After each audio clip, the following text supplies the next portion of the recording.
ವೀಕ್ಷಕರೇ, ನೀವು ನೋಡ್ತಾ ಇರೋದು ಮಹಾರಾಷ್ಟ್ರದಲ್ಲಿರುವಂಥ ಶನಿ ಶಿಂಗಣಾಪುರ ದೇವಸ್ಥಾನ. ಈ ದೇವಸ್ಥಾನದ ದ್ವಾರಗೋಪುರವನ್ನು ನೋಡಿ, ಒಮ್ಮೆ ಧ್ವಜಸ್ತಂಭವನ್ನು ನೋಡಿ. ಇಲ್ಲಿ ನವಗ್ರಹಗಳನ್ನು ಇರಿಸಲಾಗಿದೆ. ಹಾಗೆ ಒಳಗಡೆ ಹೋದರೆ ಅಲ್ಲಿ ಒಂದು ಕಪ್ಪು ಶಿಲೆ, ಅದನ್ನೇ ಶನಿದೇವರು ಅಂತ ಪೂಜೆ ಮಾಡ್ತಾರೆ. ಇದಕ್ಕೆ ಒಂದು ಇತಿಹಾಸ ಇದೆ.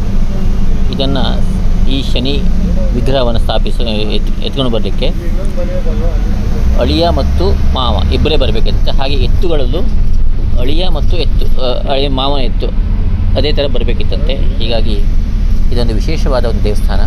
ಈ ಊರಿನಲ್ಲಿ ಕಳ್ಳರೇ ಇಲ್ವಂತೆ. ಸೊ ಹೀಗಾಗಿ ಯಾವ ಬ್ಯಾಂಕ್ಗಳಾಗಲಿ ಅಥವಾ ಇನ್ಯಾವುದೇ ಮನೆಗಳನ್ನಾಗಲಿ ಬಾಗಿಲುಗಳು ಇಲ್ಲ. ಹಗಲು ರಾತ್ರಿ ಸರಿಯಾಗಿ ಬಾಗಿಲು ಓಪನ್ನೇ ಇರುತ್ತೆ, ಅಥವಾ ಬಾಗಿಲುಗಳೇ ಇಲ್ಲ. ಈ ಥರ ಒಂದು ಸುಂದರವಾದ ಒಂದು ದೇವಸ್ಥಾನ ಇದು ಮಹಾರಾಷ್ಟ್ರದಲ್ಲಿದೆ.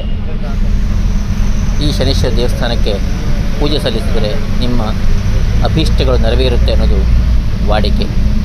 ಹಾಗೂ ಶನಿಯ ಪ್ರಭಾವ ಸ್ವಲ್ಪ ಕಡಿಮೆಯಾಗಿ ಉತ್ತಮ ಪ್ರಭಾವವನ್ನು ಆತ ಬೀರ್ತಾನೆ ಅನ್ನೋದು ಒಂದು ನಂಬಿಕೆ.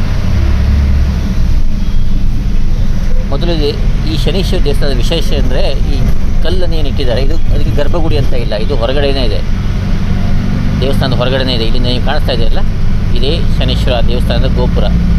ಇದರ ಒಳಗಡೆ ಹೋದರೆ ಅಲ್ಲೇ ಗರ್ಭಗುಡಿ ಓಪನ್ ಆಗಿದೆ. ಅದು ಯಾವುದೇ ರೀತಿ ಗರ್ಭಗುಡಿ ಇಲ್ಲ ಅದಕ್ಕೆ.